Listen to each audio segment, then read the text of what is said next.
Imagine walking into a room where 120 people are speaking 120 different languages. To an outsider, it sounds like chaos. But to an Indian, that's just another normal day.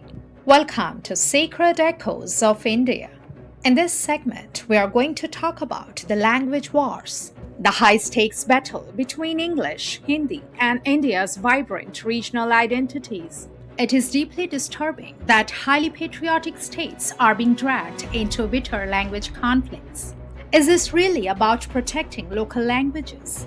Or is it about creating divisions within India? Who benefits when Indians begin seeing each other as outsiders in their own country? These tensions do not emerge in isolation. They are amplified by forces that thrive on breaking social harmony and whitening fault lines for political and ideological gain. What is even more unfortunate is that many ordinary people, driven by emotion and outrage, fail to realize they are becoming tools in a larger game they themselves may never support knowingly. At the same time, let's be equally clear. Anyone who chooses to live, work, and earn in a state should make a genuine effort to learn the local language. It's not difficult, it's the bare minimum of respect. The land that gives you opportunity deserves acknowledgement of its culture and identity. Language is not merely vocabulary. It carries history, emotion, tradition, and the soul of a people. India has survived and flourished for thousands of years, not despite its diversity, but because of it. When India became independent in 1947, its leaders faced a nearly impossible challenge. How do you unite a country so diverse that people from different regions sometimes couldn't even understand each other? Some leaders wanted Hindi to become the national glue. Others feared that would turn India into a culturally dominated nation, controlled by the Hindi-speaking North. Due to the strong opposition to Hindi as a national language, the Constitution first made Hindi an official federal government language, permitting the use of English too for a period of 15 years. After independence, it began with Prime Minister Nehru's three-language formula. The idea sounded simple. Students would learn their regional language, Hindi, and English in theory. This would preserve local identities while creating national unity. But reality was far messier. In northern states, the policy was mostly accepted. But in the south, especially Tamil Nadu, it exploded into resistance because for many Tamils, Hindi was not seen as unity. It was seen as domination. In 1965, Tamil Nadu erupted in violent protests. For them, English wasn't the enemy. It was a neutral bridge. Hindi, however, represented cultural domination. India's linguistic diversity is both its strength and its struggle. Many Indians remain unaware that India has no national language.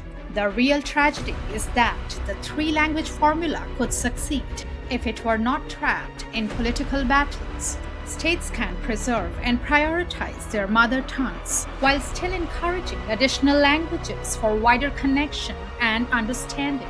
Learning another language does not weaken identity, it strengthens communication. The aim should not be to erase linguistic differences, but to turn them into a source of national strength and unity. Elevating Hindi doesn't have to mean diminishing South Indian languages. The government could invest in all languages, especially those at risk. These language conflicts are driven less by communication and more by political power. Regional parties such as the DMK, MNS, and Shiv Sena often use language to mobilize support by portraying Hindi as a threat to regional identity, while the BJP promotes Hindi as a symbol of national unity and integration. Critics accuse the BJP's push for policies like the NEP and One Nation, One Language promotes Hindi at the expense of regional languages and linguistic diversity, especially in non-Hindi speaking states. India's internal migration story is being undermined by linguistic barriers. Millions move across the country for better opportunities, Yet many are treated as outsiders simply because they don't speak the local language. Instead of embracing diversity, we often shame and exclude people over linguistic differences. A pluralistic society cannot thrive on hostility. While migrants should be encouraged to learn local languages, communities must also become more accepting. Protecting a language should not come at the cost of excluding people. India has over 19,500 mother tongues. That's not a burden, that's our superpower. But only if we respect each other. Fast forward to 2020, the National Education Policy arrives.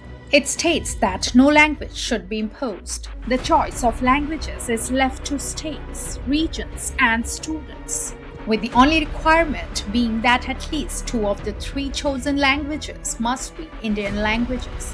This allows flexibility.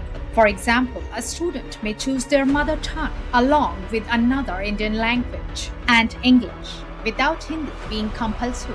Similarly, students from Hindi-speaking regions can opt for other Indian languages alongside Hindi and English. A 2019 proposal to make Hindi compulsory was dropped after protests from South India. However, the language debate cannot be blamed on politicians alone, as these movements have often drawn significant support from the public as well. The language introduced during colonial rule has become the neutral bridge connecting millions of Indians today. Why? Because English doesn't belong to one Indian state. It gives access to global jobs, technology, higher education, and international business. Parents across India increasingly prefer English medium schools for better opportunities. In today's economy, speaking English can completely change someone's future. And that has created a new divide. Urban elites thrive in English-speaking environments. Meanwhile, many students educated only in regional languages struggle to compete globally. We have been told that plurality is inefficient for a fast-paced economy, that we don't have time to worry about regional dialects when there is money to be made. But what is the cost? Education has no real impact if it's not in the mother tongue. When we force a child to learn science in a language they don't speak at home, we aren't just teaching them a subject, we are teaching them that their heritage is a hurdle. The real danger is not that India has many languages. The real danger is when Indians begin to see each other as outsiders because of them. Speak your mother tongue with pride. Learn the local language with respect. Just look beyond our borders for a moment. In Switzerland, people grow up speaking German, French, Italian, and even Romansh. No one questions their national identity because of the language they speak. Their multilingual culture is celebrated as a strength. So why can't India, one of the most diverse nations in the world, do the same? This is not about choosing one language over another. This is about choosing coexistence over conflict. The future of India will not be decided by the language we speak, but by whether we still recognize each other as one people. Thanks for joining us today. If you like this content, don't forget to like, subscribe, and hit the bell icon for more insightful videos. Until next time, stay curious and keep exploring.